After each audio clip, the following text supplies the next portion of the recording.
Okay, YouTube, it has been a while since I've done a video. I apologize. Been having a little too much fun working on this thing, taking a break from doing the videos. They're very time consuming. Also been helping my buddy work on his.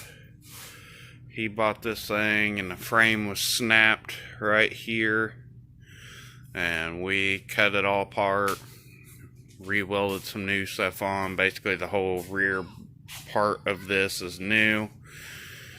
He bought a new Predator. He got the non-Hemi. Mine is the Hemi version. I also put the stage 1 kit on this.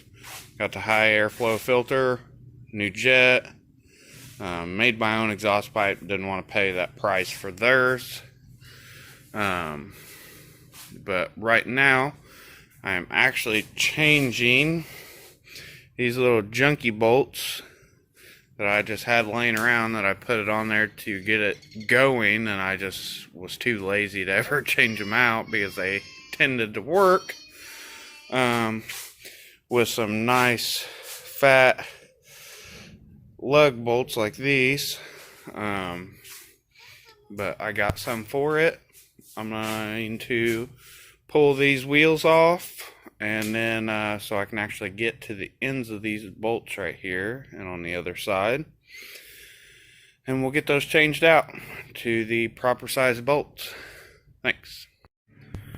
As you can see, we got one side on, so I'll have to do the other side, get rid of these puny bolts. I did have to modify the top of this bracket a little bit. I had to take a cut off wheel and cut that off so that it would fit when you weld these plates on, so that the axle comes out the back, as you can see, instead of the bottom. There's not as much clearance here as what there is here, and that is what happens when you run them out the back. You have to actually take a notch out of this, and that's why I ran the smaller bolts originally, because it allowed it to fall down a tad so that that bracket would fit in there. Alright, we got all 6 of them on, 3 on each side. Got the tires back on. We are rolling now.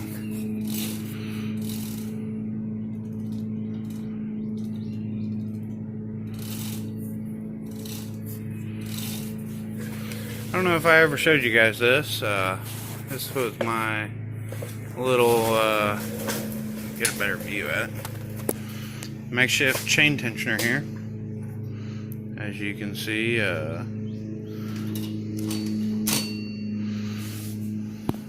just wraps around this chain guard bar, and then it's got some bearings down here and pivoting on this tab, which actually needs a longer bolt, but so far it's been working fine.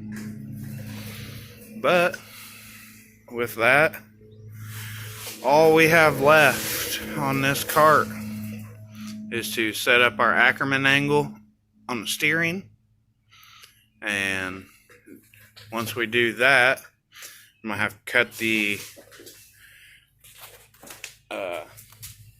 arms off here and re-weld those, because right now each side is actually pointing to the other tire, and they need to be pointing to the center of the rear axle.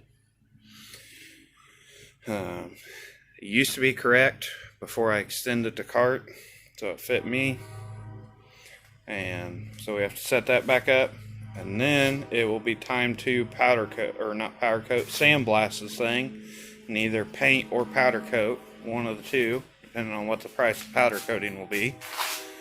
And then at that point, the cart will be done. Here soon, I'm probably going to look into the stage 2 kit, I don't know if I can get it off of Go Power Sports with all this COVID-19 stuff going on. I think they're sold out. There's a local kart shop in my town that does sell performance parts. He says that he can get those things. I'm actually thinking about going today and checking on availability, see what he can get at what price. I don't know if I will do the true Stage 2 kit that Go Power Sports says. I'll probably do the valve springs, maybe a cam. Won't do the flywheel. I've been told by multiple people that you do not need the billet flywheel until you go to Stage 3.